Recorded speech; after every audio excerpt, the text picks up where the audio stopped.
The Jomon period is the key to understanding the world's ancient civilizations. The clay figures with the sunshades aren't aliens. Chapter 19. The relationship between the people of the Yin Dynasty and the Kamegaoka culture.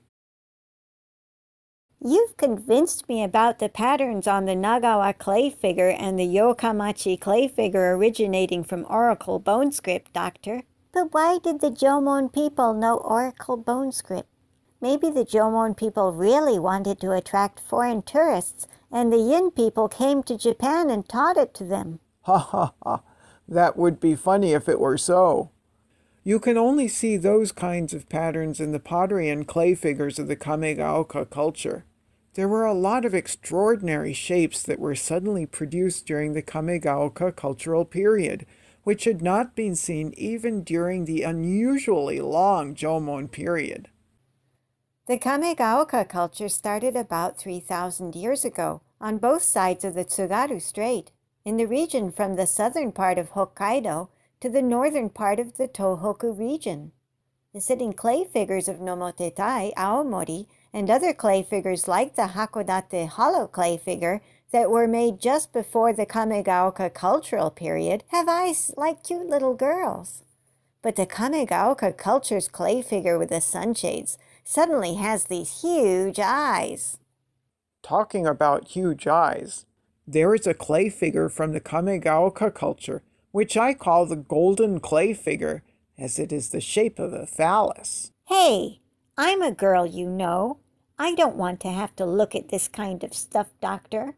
Sorry, but this is a serious piece made by the Jomon people, so allow me to continue. Although it was me who colored the eyes gold in the illustration.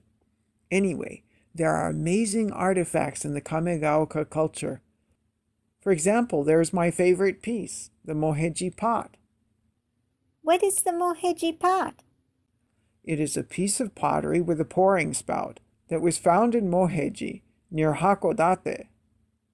Even with today's technology, it has a complicated shape that would be difficult to reproduce.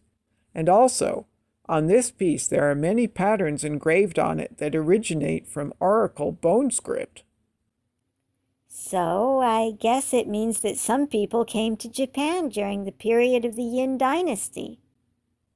Perhaps that is so. When a new culture emerges, generally it means that someone came from somewhere else bringing that culture with them.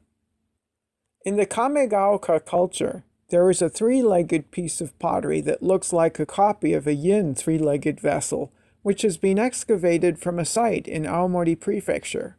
There is also a bronze sword that has been found at a site near the foot of Mount Chokai in Yamagata Prefecture.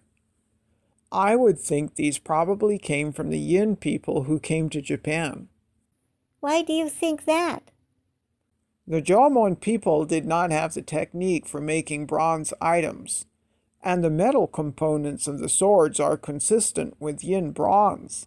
In addition, many stone swords that look like copies are found at sites on both sides of the Tsugaru Strait in Aomori, Hakodate, and so forth. Glass beads that Jomon people probably did not have the technology to make have also appeared. But why would Yin people have crossed over to Japan so long ago? The Yin Dynasty was established about 3,600 years ago and prospered greatly in the Yellow River Basin. They developed an excellent bronze culture and invented the Oracle bone script, which seems to be the original form of kanji. 3,000 years ago, however, it was destroyed by the allied armies of Ju and Shu. 3,000 years ago would be just about the time that the Kamegaoka culture began, right? The Yin people, having been chased out of the country by the armies Ju and Shu, are thought to have escaped to Japan. So, the people who came from the mainland didn't come as tourists, but as refugees. I see. The timing is perfect. The Yin people who came across the sea to Japan brought Oracle bone script, pottery, and a new bronze technology. Wow! That's mind-blowing. That's what I think. You're quite a gal. Or should I say quite a cat?